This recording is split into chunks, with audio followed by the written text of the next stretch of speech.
ધૂળેટી પર્વની જૂનાગઢની સેવાભાવી સંસ્થા ગિરનારી ગ્રુપ દ્વારા માનવતાવાદી અભિગમ સાથે ઉજવણી કરવામાં આવી હતી।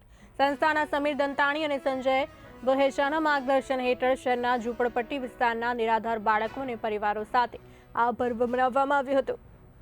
બાળકોને પિચકારી, કલર, ખજૂર, ધાણી અને પતાસાનું વિતરણ કરી તેમના ચહેરા પર સ્મિત લાવવાનો પ્રયાસ કરાયો હતો। સાથોસાથ કાળઝાળ ગરમીથી રક્ષણ મેળવવા જરૂરિયાતમંદોને બૂટ અને દર માસે અપાતી અનાજ, કરિયાણાની કીટનું પણ વિતરણ કરવામાં આવ્યું હતું।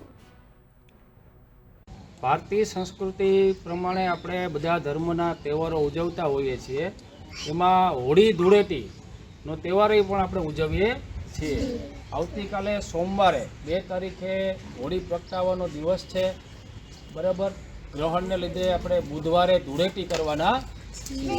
ધૂળેટીમાં આપણે નાના બાળકોએ ખાસ એ ધ્યાન રાખવાનું કે પાકા કલરનો ઉપયોગ કરવાનો નહીં, ઓઇલ, ક્રૂડ આવી કાંઈ પણ વસ્તુનો ઉપયોગ કરવાનો નહીં। કોઈ કલર છે એ આંખમાં ન જાય, બરાબર, એ રીતે પણ ઉડાડવાનો નહીં। અને બને ત્યાં સુધી આપણે કાચો કલર જે છે, કોરો કલર આપણે શાળામાં ઉજવતા જ હોઈએ છીએ, એવો કાચા કલરથી આપણે ધૂળેટીનો પર્વ મનાવવાનો છે।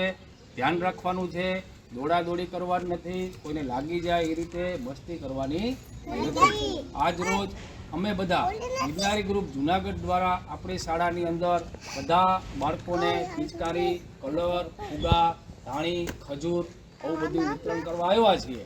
તો આપણે ધૂળેટીના પર્વમાં પણ આપણે ખાસ ધ્યાન રાખશું અને વ્યવસ્થિત પર્વની